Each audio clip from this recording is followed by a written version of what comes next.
বিপ্লবে যে সমস্ত মানুষ কথা বলার অধিকার, দাবি আদায়ের অধিকার, ভোটের অধিকার, ভাতের অধিকারের জন্য শহীদ হয়েছেন, সেই সমস্ত মানুষজনের রুহের মাত্রা কামনা করছে। 1971 মুক্তিযুদ্ধ যারা স্বীকার করে বাংলার জমিনে তাদের ঠাঁই হতে পারে না। স্বৈরাচার আর রাজাকার মিলেমিশে স্বৈরাচারের শেখ হাসিনা 28 লক্ষ হাজার কোটি টাকা লুট করেছে, সে পালিয়ে গেছে। কিন্তু তাদের লেজের মুক্তি করার জন্য এদেশের ভোট ব্যবস্থাকে যারা মানতে চায় না,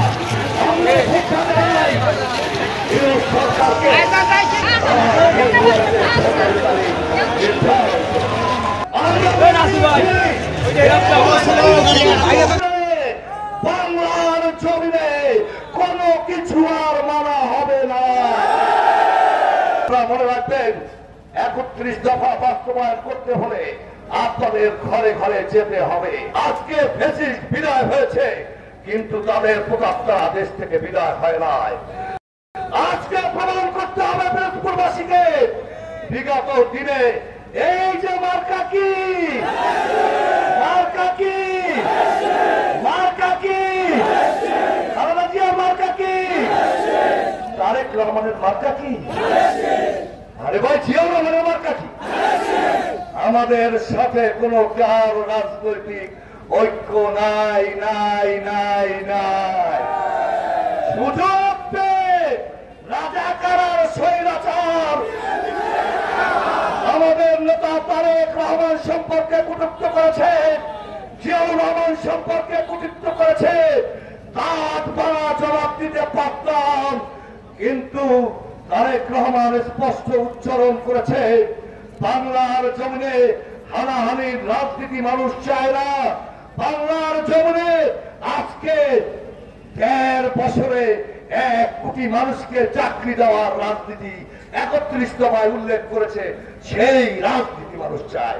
একটি দল, এই দল এই দেশের জন্য কাজ করেছে, এই দেশের জন্য লড়াই করেছে, তাই বিএনপিকে কোন অবস্থায় খাটো করে দেখলে তারা অতল গহীনে হারিয়ে যাবেন। গণতান্ত্রিক প্রক্রিয়ায় এদেশে জনগণের ভোটের অধিকার নিশ্চিত করে জনগণের ক্ষমতা জনগণকে ফিরিয়ে যেতে হবে।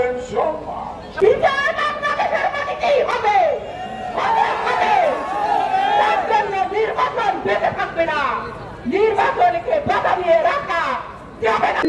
আজকে আমাদের দেশের এই ক্লান্তি লগ্নে 1 বছর পূর্তি হলো।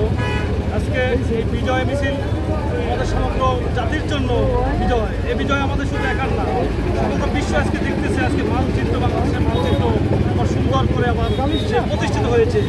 এই দেশে আর কখনো কোনো ফ্যাসিবাদী কোনো নেত্রী, কোনো নেতা জন্ম এদেশে আর হতে পারবে না, আমরা করতে দেব না ইনশাল্লাহ। হাসিনাকে আমরা এদেশ থেকে বিদায় করে দিই।